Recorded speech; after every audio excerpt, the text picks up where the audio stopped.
This week and next week is our last week with this class, so you've survived all the way to the end. We've all survived.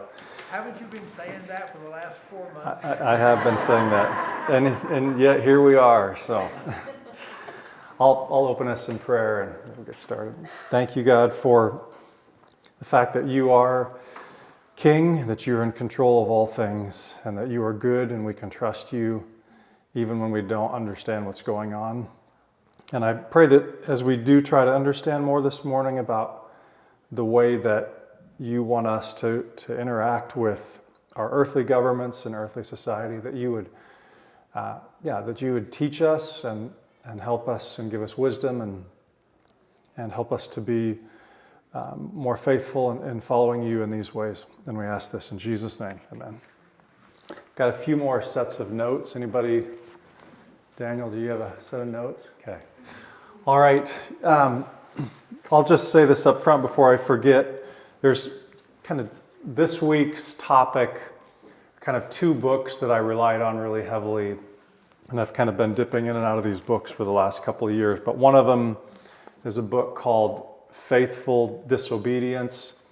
And it's basically a compilation of sermons and essays and papers written by a Chinese pastor named Wang Yi, and a guy that I actually lived in the same city with for a couple of years and crossed paths with a few times when we lived in China. And then a second book, quite different, but a lot of the themes overlap. And this is a book by William Kavanaugh called Migrations of the Holy. And I'll rely on these so much that I won't even necessarily tell you, but a lot of these ideas came out of these two books. I'd recommend both of them. So this morning, I think the topic that we're starting on this morning will carry us through next week. I think this will be the last topic that we tackled.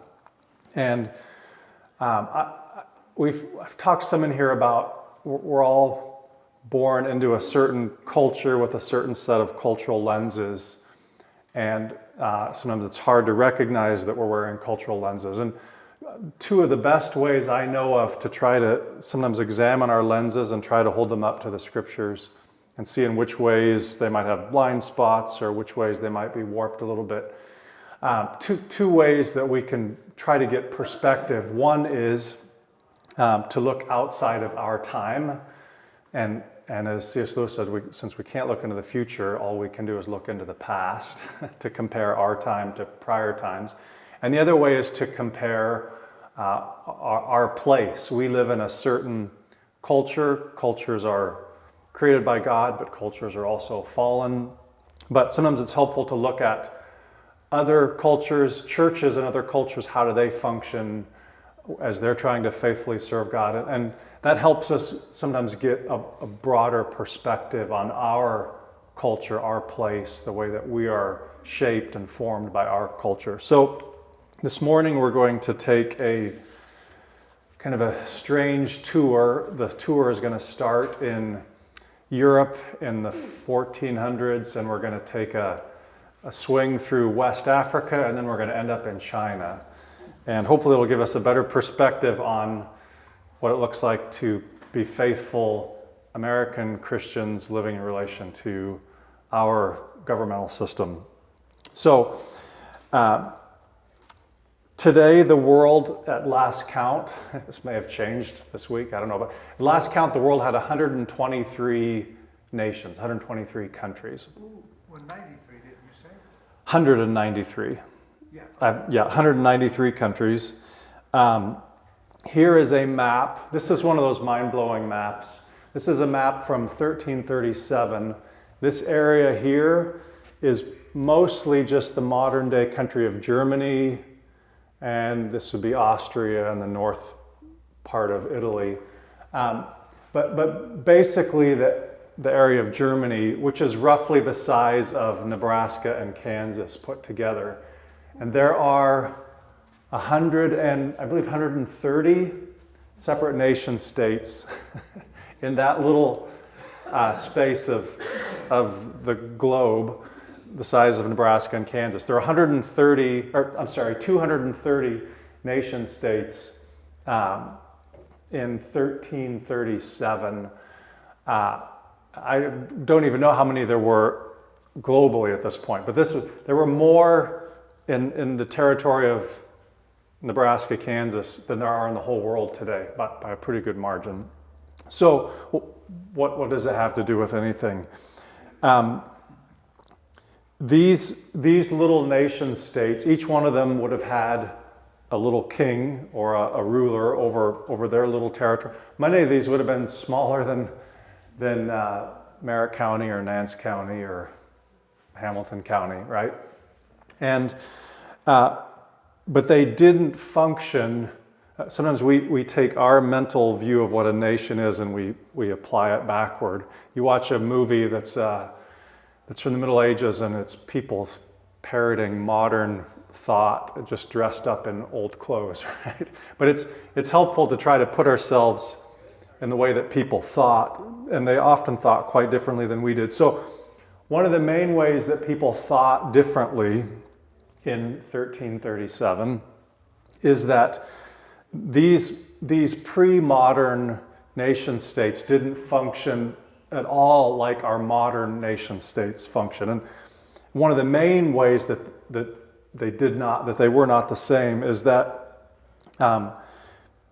people primarily would not have thought of themselves, of their identity in terms of as a citizen of this nation state. Today, if you ask somebody, let's say you're in an international airport in Amsterdam or something, and you strike up a conversation with somebody, and maybe the first thing you ask them is, where are you from?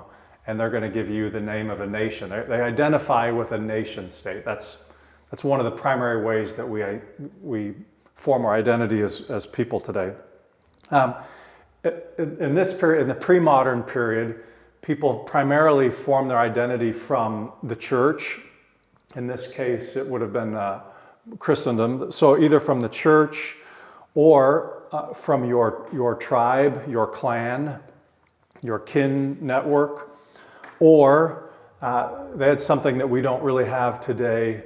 They had craftsmen's guilds. So if you were a leather worker, all the leather workers kind of had a guild in that community, and they worked together to set a fair price, to try to maintain good standards of craftsmanship. So from your guild, your tribe, your church, not generally from your nation state. And today we very much have our identity shaped by our citizenship in our nation state. Does that make sense? Following so far? So this didn't really, I don't feel like I really understood this. I'll just go through the notes here. These small pre-modern states didn't function at all like modern nations in this period, and for virtually all of human history prior to the modern period, and in many places still in the world today, ordinary people found their primary identity not as citizens of the nation state, like the United States of America or Canada. Rather, they found their primary identity in the church, their tribe, their clan, their craftsman's guild, or their community. We won't go into Tocqueville. So I think the thing that really helped me understand this was going to northern Kenya for the first time a couple of years ago. And when you go into northern Kenya, the county where we've been partnering with, it's called Marsabit County. It's roughly the size of West Virginia, has about 500,000 people. It has, I believe, 14 different ethnic tribes. All 14 tribes are nomadic herdsmen. They have, in general, 14 different languages. There's some linguistic overlap, but different cultures, different languages. And their identity is primarily formed by their tribe, not by being a citizen of Kenya, because some of these borders were drawn by foreign powers after World War II, and with no regard to these tribal relationships. and tribal migration patterns. And so these nomadic tribal herdsmen spend very little time thinking about the national government in Nairobi, the capital, right? It hardly ever enters their mind. And I'm not saying this is a good thing or a bad thing, it's just really different from how we think. And so if you go to this place and you ask them, who are you? They're not going to say, I'm Kenyan. They're going to say, well, I'm from the Gabra tribe, or I'm from the Burji tribe, or I'm from the Samburu tribe. And last year, when we were leaving this area to drive back to Nairobi, the capital, to fly out, there's one highway, and it has a series of government military checkpoints along that highway. And so we were stopped at one of these, and one of the military government guys asks our driver, who's Dr. Isla, who's the director of the mission organization, he says, where are you guys going? And he says, we're going back to Kenya. And everybody laughs because it's kind of a joke, because we were already in Kenya, right? But nobody really thinks of Marsabit County. It's like its own thing out there. They don't think of themselves as Kenyan. The people in Nairobi, if they think of them at all, barely think of them as Kenyan, even though it is within the national borders of Kenya.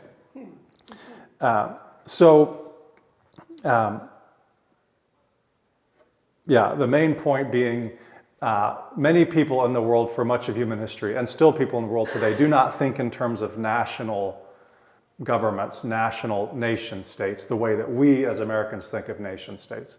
Does that make sense? So what does this have to do with anything?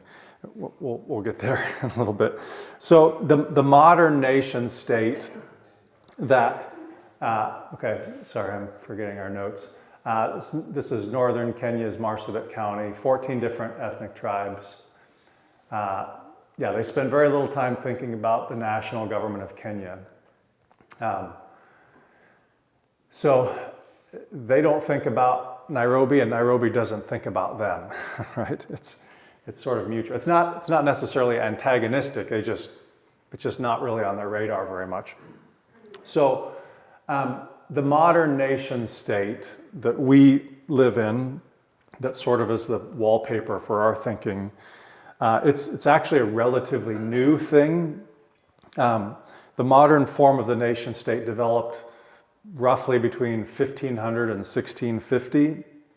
And the way that we modern people look to our national governments, Washington, D.C., for solutions to most of our problems, or the way that we blame them for most of our problems, that's a pretty recent way of thinking, a pretty modern way of thinking. And so now in a more ancient sense, if you define politics more broadly as things that people do together to solve community problems and promote the good of the community, that form of politics has always been with us because we are social creatures. God created us as social creatures, and we work together to try to solve problems. So in that sense, it's not anything new. But if you think of politics primarily in terms of your national government, that's relatively new. So if you think of politics as what happens in Washington, D.C. to pull magical levers that solve or cause my everyday problems, that's a pretty new way of viewing national governments. So today in modern Western countries, almost anything that happens that's newsworthy, our minds immediately jump to Washington, D.C. and whose fault it is, right? So if there's a plane crash, like immediately everybody's, it's the Democrats' fault or it's the Republicans' fault, right? Or if there's wildfires in LA, or if there's a hurricane that hits North Carolina, immediately the conversation goes to this is Biden's fault, half the country, or the other half of the country wants to say it's Trump's fault, right? That's just an instinctive way that we think. People either look to DC for the villain in the story or the hero in the story. I would argue that's not very healthy, and it leads us to think of the government in idolatrous kinds of ways. Whether we see the government as an all-powerful savior or an all-powerful villain, both of those are giving too much credit, I think, to national governments for basically everything that happens. Tracking with me, Mark? Yeah. So, do you think the fact that now, though, we live in a very global society, so when we are solving our problems, we are solving many times from a global standpoint. Yeah. Because especially like trade, Right. you know, I mean, it's not just the next county that we're dependent on, we're dependent Right. on people from around the world. So, to some degree, that social picture has shrunk. Because of technology, Right. largely because of transportation technology and communication technology, we are a globally connected world in a way that wasn't possible in 1350, right? I would say there's part of the political establishment that are stepping in and solving some problems on a very big scale that we wouldn't have normally been part of because Yeah. stroke of a pen, Yeah, you know, we're not getting some good from some country that right. we're normally dependent on. Right, there's a big debate right now in Washington about, do we want to be more connected globally, globalism, or do we want to be less connected? That's a live debate right now, and some of the traditionally Republican versus traditionally, some of that's getting all scrambled right now.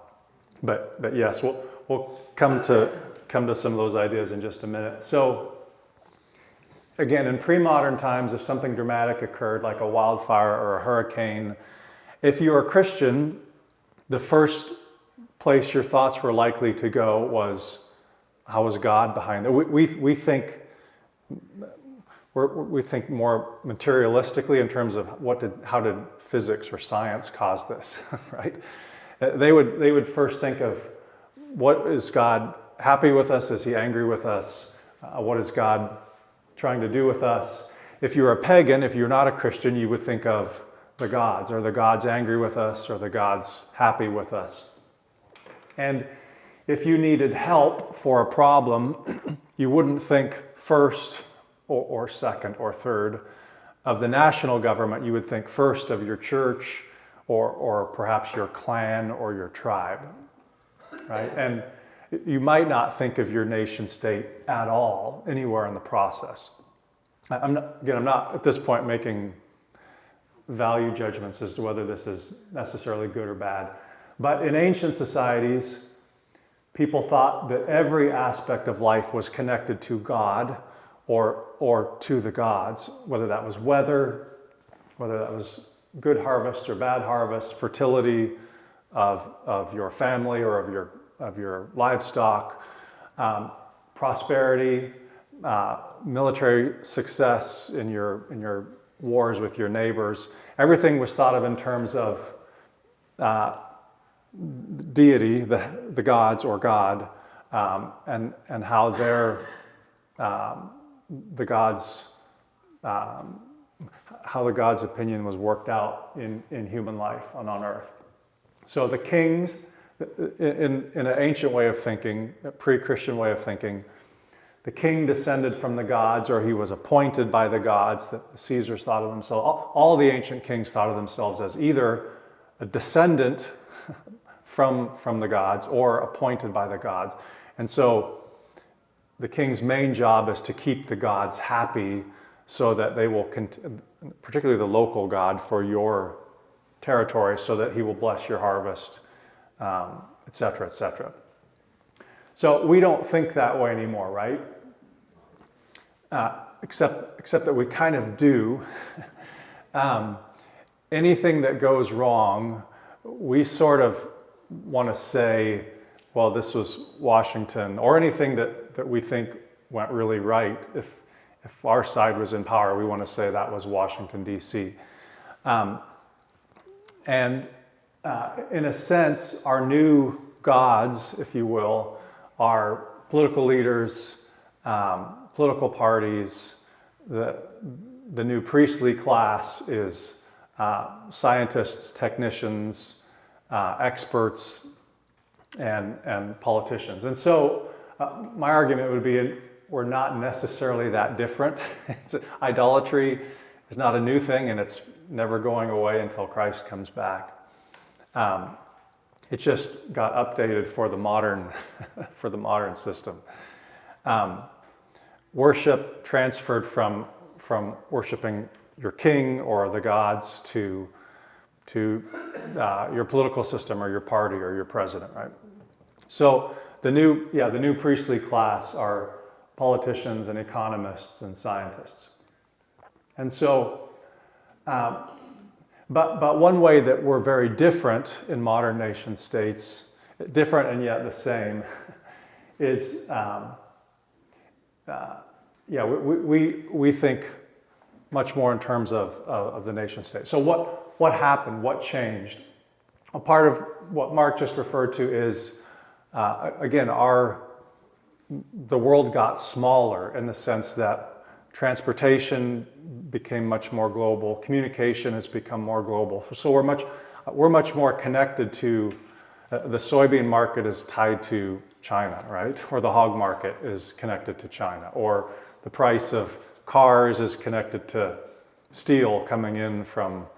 So much of this is about China, but with global trade, the global economy is, they talk about the butterfly effect, right? If a butterfly flaps its wings in the Amazon, and it affects something here, right? So, but this book makes the case that and I think it's an effective case, that the main thing that changed the world from all these tiny little nation states that we saw on the map is war. He makes the case that the modern nation state began during the late Middle Ages because of advancements primarily in military technology. So gunpowder, the ability to knock down castle walls and storm somebody else's castle, this was the cutting edge military technology of the day. And so kingdoms were beginning to look around. Kings had always wanted other people's stuff, right? But now they have the ability to maybe take it. And so they're looking to expand their kingdoms to take over neighboring kingdoms. That king next to me has a nice valley with some nice wheat fields and vineyards. I kind of like that. Maybe I'm going to try to go take it, right? But before I get accused of being a pacifist, I'm not a pacifist. I have locks on my house, even though we don't use them as much as my wife would like. I do own guns. I believe in the military is a legitimate, important function of every functioning nation needs a military because there are bad guys out there who want to kill us, and we need defensive capabilities. So I'm not here making a case for pacifism or a case against the military. What we're talking about here is more wars of conquest, of this king likes that king's stuff and he's going to try to go take it, right? So in order to fight wars, kings needed two things. They needed money to fund their wars, and they needed soldiers to fight their wars. And so money had to be extracted from where? from the populace, right? From the peasant class. They didn't want to tax the nobles because they needed the support of the noblemen, so they're mainly going to tax the peasant class. And they also wanted to draft the peasant class to fight in their wars of conquest against other nations, right? And so, as you can imagine, peasants then, just like we peasants today, not that keen on getting taxed through the nose or on fighting somebody else's war. And so, in order to extract taxes from an unwilling peasant class, kings had to begin to develop much more extensive bureaucracies, mid-level bureaucrats who can do the job of taking a census so you can figure out how many people and how much taxes can we extract out of them, how can we get them to fork it over, right? You need a bureaucracy for that. So you could think of the IRS as sort of like the first function of modern governments, modern nation states, right? The second might be the military recruiter who's drafting peasants out of the fields to come fight these wars.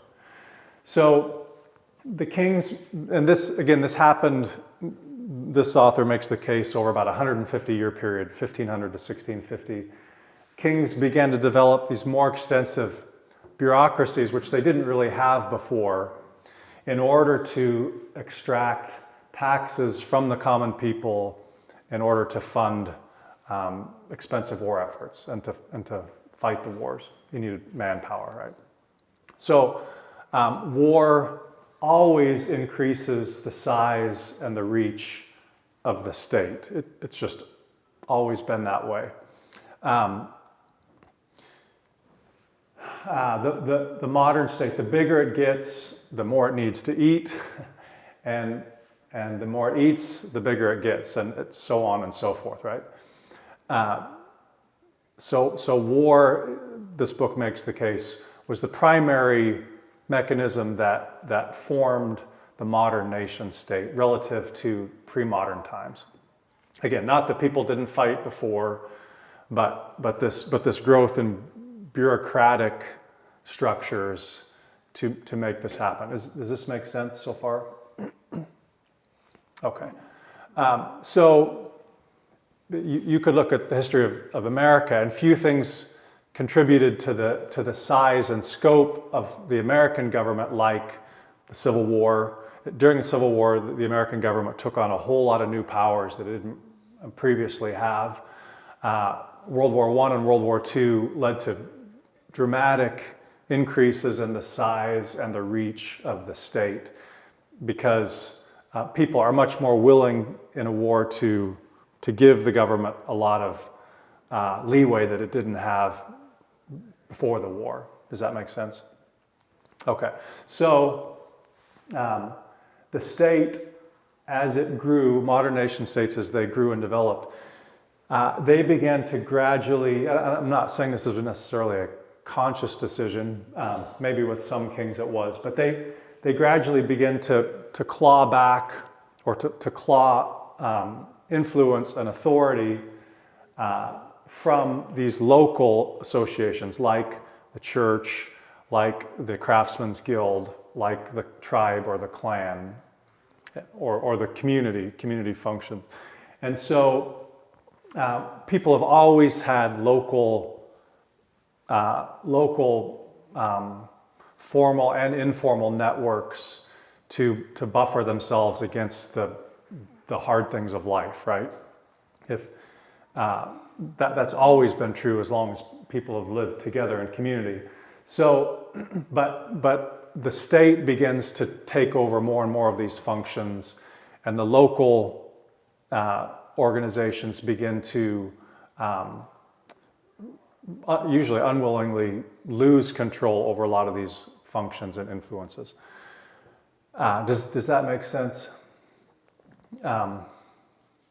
Okay, so, but if you go to a place, again, we're back in Kenya, the people of Marsabit County in northern Kenya, they have lots of problems, but they don't really look to the Kenyan national government to solve those problems.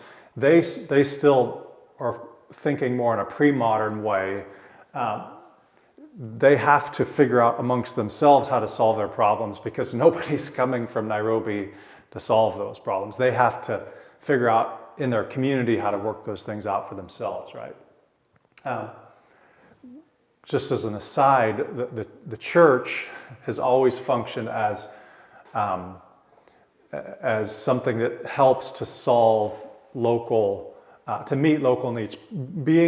You look at statistically, being in a church, people survive the shocks of life much better because the church is a natural safety net. That's not primarily why it exists, but somebody has a baby and a bunch of people bring them casserole, right? Or the church has just always naturally functioned that way because it takes care of its own. And again, but you see more and more governments start to take over the functions that the church used to do, what we think of as welfare functions, have largely, the church hasn't disappeared, but the government has begun to take over many of those functions in modern nation states. Not in Kenya, because it's not a very modern nation state. Significant taxes in I don't think, I don't know that for sure, but I'm guessing they would have a really difficult time extracting any taxes from those people. And it's mostly a cashless society anyway. They're mostly bartering. When you introduce cash, which comes from the government, if you're a cashless society, meaning I just trade you a goat and you give me a chicken, or what, you don't need the government for those kinds of transactions, right? As opposed to digital cashless, which is even more. That we're coming to that actually. When we get to China, that we're going to talk about that.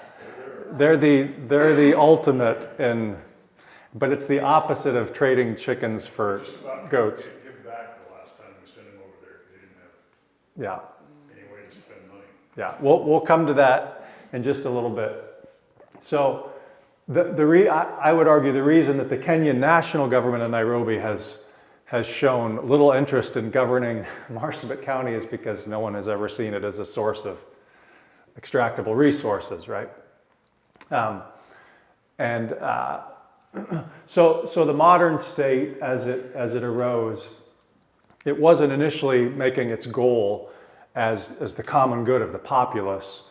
The initial goal was, how can I get the neighboring king's stuff, right? How can I expand the size of my kingdom? So the state was in it for the state. The king was in it for the king. And as modern states have continued to develop, the state can't keep asking and asking and not giving anything in return. So people begin to demand more and more from the state in terms of social safety nets, those kind of things. And it only grows. States hardly ever shrink, right? Does that make sense? The American, if you look at what the American government lives on in terms of tax revenue today versus 1825, or the size of Washington, D.C. versus 1825, it's not even remotely close, right? So these things usually, the ratchet only works in one direction, right? Okay, so ultimately, now we'll come to China here in a little bit. The nation state isn't going to like religious institutions. It's not going to naturally have warm feelings about the church because religious institutions have a different center of allegiance than the state does, right? For Christians, it's God and Jesus Christ, his son, and the church. That's our primary loyalty, or it's supposed to be. And so that's an inherent way in which our loyalties are divided, right?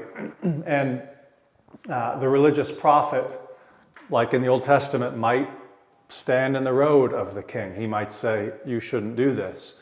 And he might try to block some move that the state is trying to make. So there's always been sort of an inherent tension between the state and the church in this sense. They have different priorities, different sets of loyalties, right? tracking so far? Does that make sense? Thoughts? Give you a minute to respond. Yeah. One question I've always pondered, and I don't really have a good answer to, is how can it be true that almost universally the government is recognized as being the drivers of unintended consequences and of having one-size-fits-none solutions that work badly on a local scale? But yet, they're the ones we turn to solve our problems.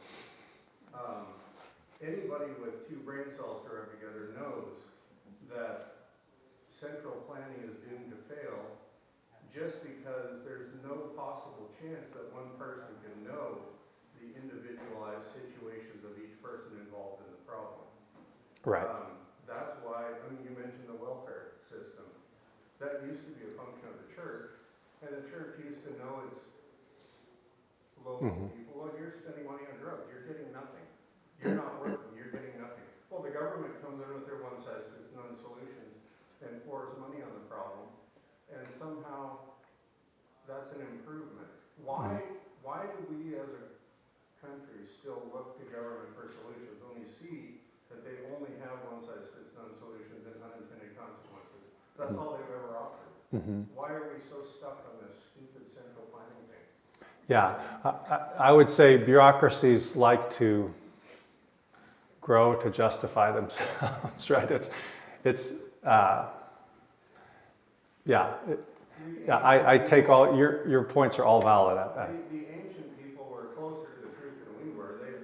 They were at least trusting in a God who, in their mind, would at least have some sort of transcendent knowledge. Here we're just trusting in people who don't have a clue. Yeah, but I would say we do think of our expert class sometimes as, I think we think this wrongly, but we think of the expert class as having transcendent knowledge that should be able to figure everything out, right? That's kind of what we expect. I think there's a certain amount of, when you pay X number of dollars a year in taxes, you're not willing to give that up just because you know their solution is going to be horrible. You're like, they owe it to me because I pay these taxes. You know, even if you don't give me something good, give me something. Right. Right. And again, the Bible is pro-taxation in the sense that Jesus paid taxes. Paul told us to pay our taxes. This is not an anti-taxation rant. Government is a legitimate function. We've talked about that, ordained by God, and it does need some tax revenue to function. What we're talking about is kind of ballooning to this this monster that sort of gets out of control, right? Well, what it really comes down to is personal responsibility and ownership. Like, we're called to be good stewards of our household, of the work we do, of our children. And so the more we look externally, the more confused it is because we're forgetting our stewardship that God has given us, you know? Yeah, I would argue a healthier way is to think first of God and his provision and then the church and to look locally to our solutions rather than looking to some omniscient government bureaucratic system. Right. But I would also say that they, in order to keep in power and to keep people believing in them, they are training. Yes. In order, they're teaching people that we are, or they're giving them money in hopes that they'll keep coming back for it. Right. There's a discipleship process, a catechizing process going on to train us to think this way. Right. That's right. You started with the concept that the state is covetous, that it wants somebody else's territory. So we have now people who can act or feel like they can act in disregard to God's law. And that's really where the problem is more than the structure. If every bureaucrat recognized their responsibility before God, Right. I don't think the large bureaucracy would be as big a problem as it is. Right. It might cut itself, who knows? Right.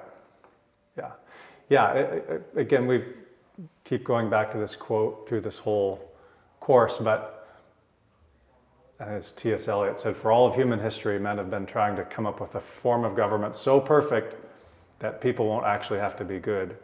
And of course, there is no such form of government so perfect that people don't have to be virtuous. We quote one of our founding fathers as saying that the system we have Yeah, is only for yeah. people who are moral people. And John Adams. otherwise, Yeah, that's true of every form of government. Yeah. It's not unique to ours. yeah, yeah. Exactly.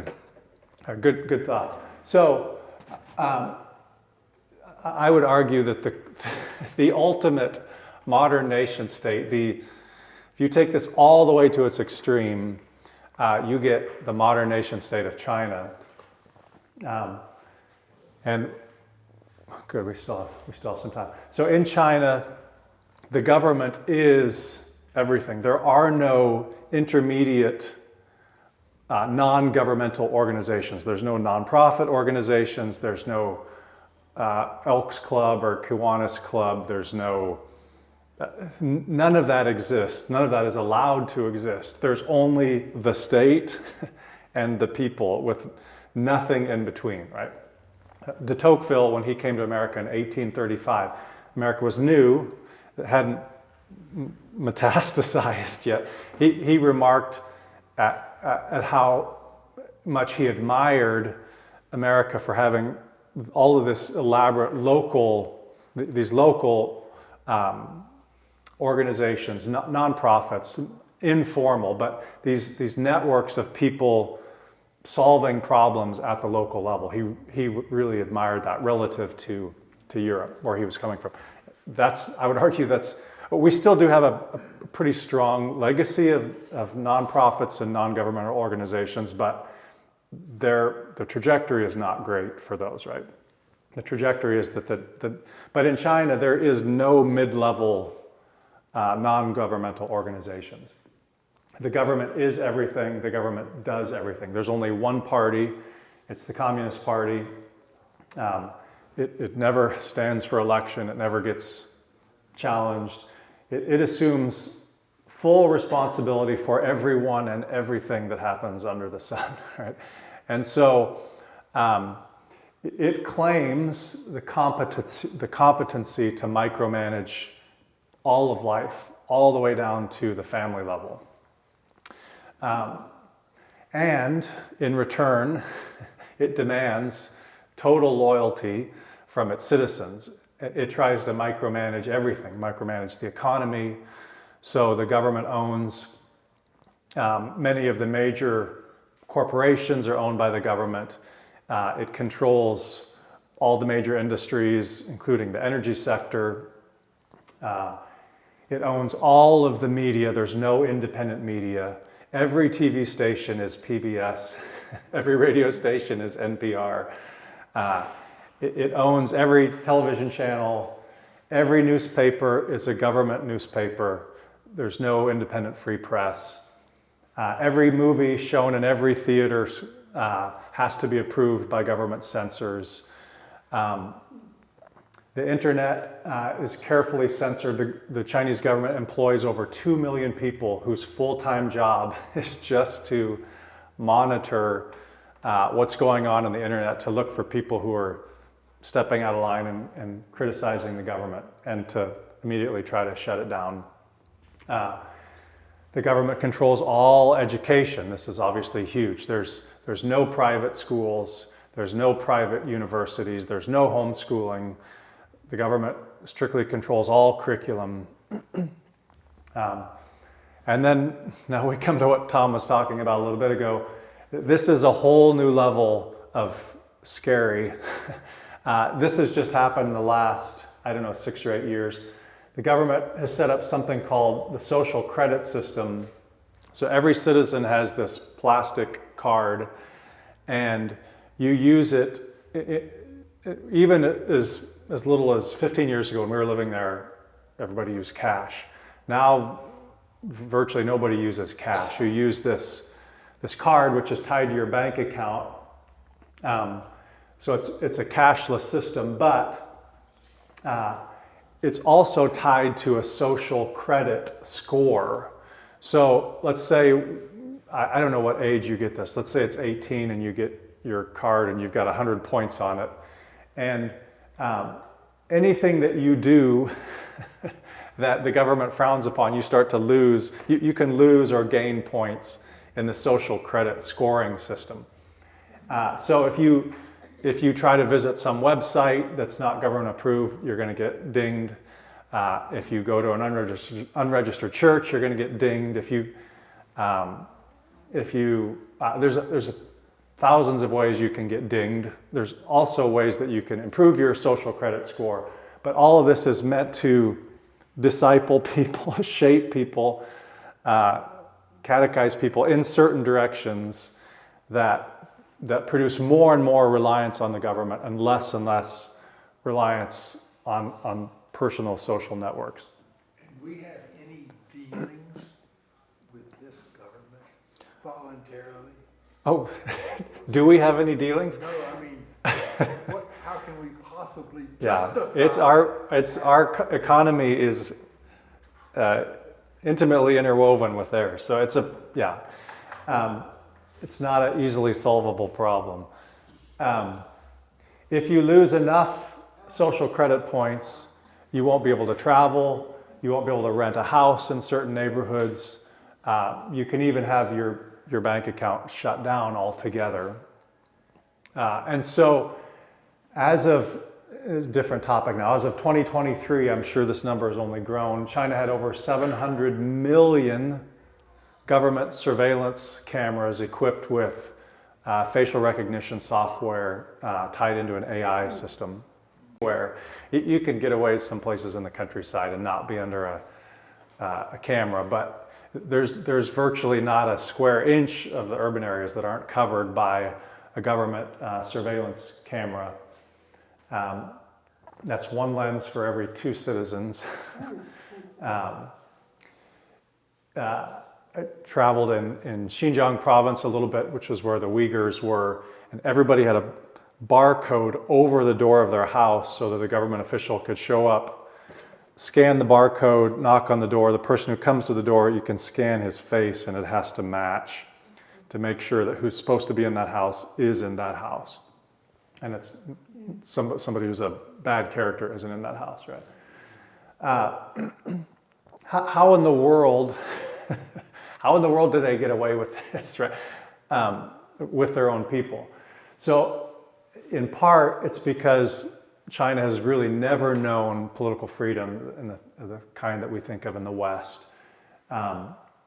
But there's basically 2 rationale that the government offers to justify having all of this power to itself, all of this responsibility to micromanage everything. The first form of justification that it offers has been, since basically 1980, things are getting materially better. Everybody's bank accounts are better off than they were 10 years ago, and those were better than they were 20 years ago. So everybody's getting richer. All the boats are floating higher. That was justification number one.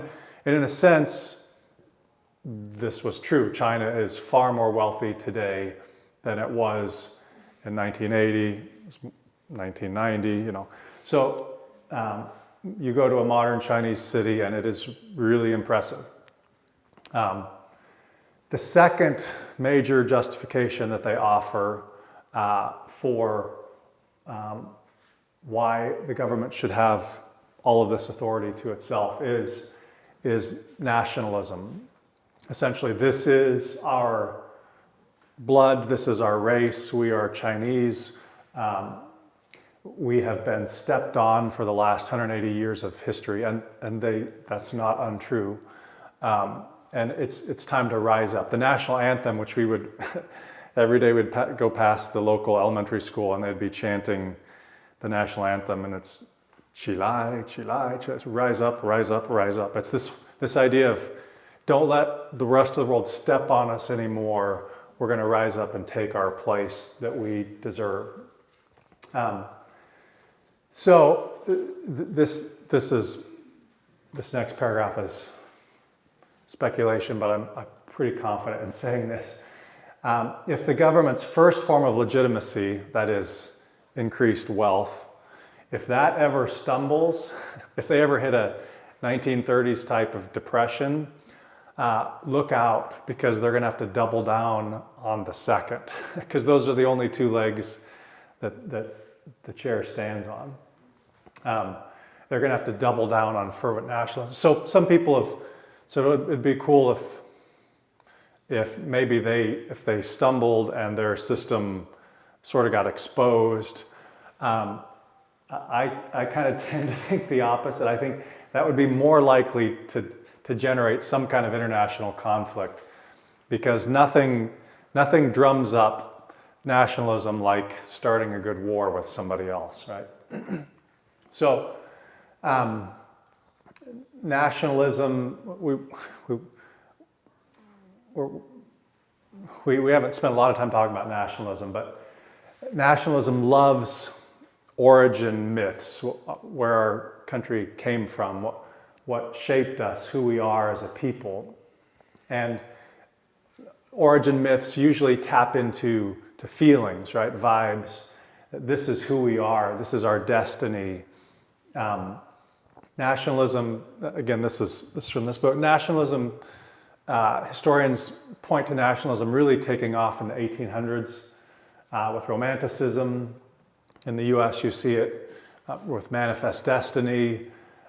In Germany, I'm not saying that all these things are equally good or bad, but in Germany, the Third Reich was very much an origin myth that usually have the intensity of religious fervor, right? And because they are essentially religious, I would argue, they're essentially a form of idolatry or worship of the state.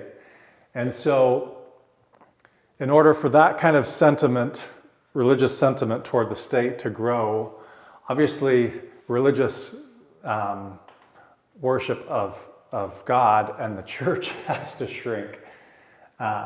So any notion of God or the kingdom of God is sort of going to be inherently a problem for nationalistic campaigns. So you really see this in Germany under Hitler. Religion has to be commandeered or made to operate in the service of the state. And if it doesn't go along with the state's goals, if it doesn't allow itself to be a tool, then it's going to get smashed, right? So often in these situations in Germany and in World War II, God is used first to justify our cause, or in purely secular atheistic states like China, God is banished altogether because he is a potential rival to the all supreme sovereignty of the state. How are we doing on time? Okay, so try to get through this next section. So this is another parallel story, true story. In 1949, the Communist Revolution took place in China. So the modern nation state of China is about 75 years old. China had been a civilization for 5,000 years. It had 5,000 years of imperial dynasties. But China had really fallen on hard times in the 1800s. It was colonized by Japan, treated really horribly by Japan. When President Truman dropped the nuclear bomb on Hiroshima and Nagasaki and ended World War II, Japan went back to Japan, and China got their country back, but immediately started a civil war, which the communists won and claimed sole power in 1949. Chairman Mao was the dictator of the new Communist Party, a fervent atheist. Interestingly, he did his education in France. Had a lot of Western bad thinking that he imported to China. He kicked out all missionaries. Eventually, he would call for a complete abolishment of the Christian church in China, which didn't seem like a big task at the time because the Chinese church wasn't doing very well even at that time. Estimates are there were only about 1 million Christian believers in 1949, pretty reliant on foreign funds, pretty reliant on foreign missionaries as pastors of the Chinese churches. And many missionaries in China at this time period felt like China was rocky soil, like there wasn't a lot of results being seen in terms of growth of the church and conversions in China. So then there's one of these God stories, which not a lot of people know about, but it blows my mind and it's pretty fantastic. So the thought was, with all these missionaries going home and all foreign funds being cut off, that surely this small, struggling Chinese church is just going to wither up and blow away. That was what everybody assumed. But it actually began to grow and to grow locally, indigenously to grow. And so then Mao launched initially he thought it would die out on its own. When it wasn't dying out, then he launched a really vicious persecution of the church through the 1960s and 1970s. And something mind-blowing happened, which is the church started to grow and grow and grow and grow. And today, it's hard to get accurate estimates because you can't just go take a survey. But best estimates is that there's something like 100 million Christian believers in China today, 70 years after. So 100 times growth during a period when Mao and his party were trying to smash it. For the record, the soil is actually good soil. Yeah, that's exactly 100 times. Yeah, the parable of the sower, right? That's good. Most of these Chinese Christians are worshiping in unregistered house churches, usually called house churches, to avoid conflict with the communist government. That's probably a good stopping place. What we're going to talk about next week, and that'll be our final week, is this is a particular pastor in the Chinese house church network who is a remarkable guy and has done an enormous amount of study of political history, political theology in the West. And the thing that always blows my mind is how conversant he is, how engaged he is with the history of theology, the history of the church, and applying that to the Chinese context. And it's his political writings, his political theological writings are really remarkable, and I think have a lot that we can learn from. That's what we're going to talk about next week. So, final thoughts. Yeah, Lynn. What did you and Sandy go through as missionaries in China? Did you get harassed from the government? We got called somewhat regularly to the National Security Bureau. Actually became friends with a couple of the main NSB guys. Had them to our house for Christmas dinner a few times. made Christmas cookies for them. We did not attend a unregistered house church while we lived in China. I mean, I'm a freak show. Like, I can't go this 6'7" white guy, anywhere I would go in China, it's not going to be an underground situation anymore. So we for the sake of our Chinese brothers and sisters, it would not have been helpful for us to show up at their house church meetings, right? because we're going to draw attention. We had a good number of friends who were in the house churches, and we had a lot of scrutiny from the National Security Bureau, and then they eventually, after 10 years, shut down our school and shut things down. So, but we never didn't feel like we were ever in any kind of danger, other than the danger of getting kicked out, which was not a physical danger. We were in China at the window that was the most free that maybe China's ever had, like a 30-year window, which has since sort of closed. It wasn't ever a sense of physical danger. There was always sort of a constant anxiety about getting kicked out. So that's a short answer to your question. There was physical danger in terms of crime, but not in terms of the government. Right. Yeah. What kind of control does the government exert over registered churches? My understanding there are quite a few registered churches that are. Yeah. Some of them preach the gospel. The latest statistics I heard is about 30% of Chinese Christians, so 30 million-ish, attend registered 3 self-churches. We'll explain next week what that is. About 70% attend unregistered house churches. There's a lot more cross-pollination than people realize. Some people do both every week. They might do a Bible study and this, and a church service and that.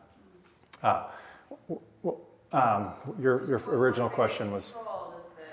So that'll be a main point of his main beef is this idea of the government thinking that it owns the church and that it is the final trump card for what people do. And he says, you can't be a Christian and believe that. So he's pretty controversial within China, but he said the state registered church is not a legitimate church of Jesus Christ because it has given up its first loyalty by coming under the government system. I know good Chinese Christians who would disagree with that, but we're going to kind of explore how he's worked this out theologically within his own context. And the reason why it's tied to, the reason why we started the tour in Europe and then went to Kenya is because all of those this idea of who has sovereignty is very much a part of his theology. Who has final authority over the nation, over the church, over individual souls? Is it Jesus Christ, or is it the government? And this is sort of the most stark test case I can think of where this is being hashed out. So, thank you guys. JJ, would you close us in prayer then?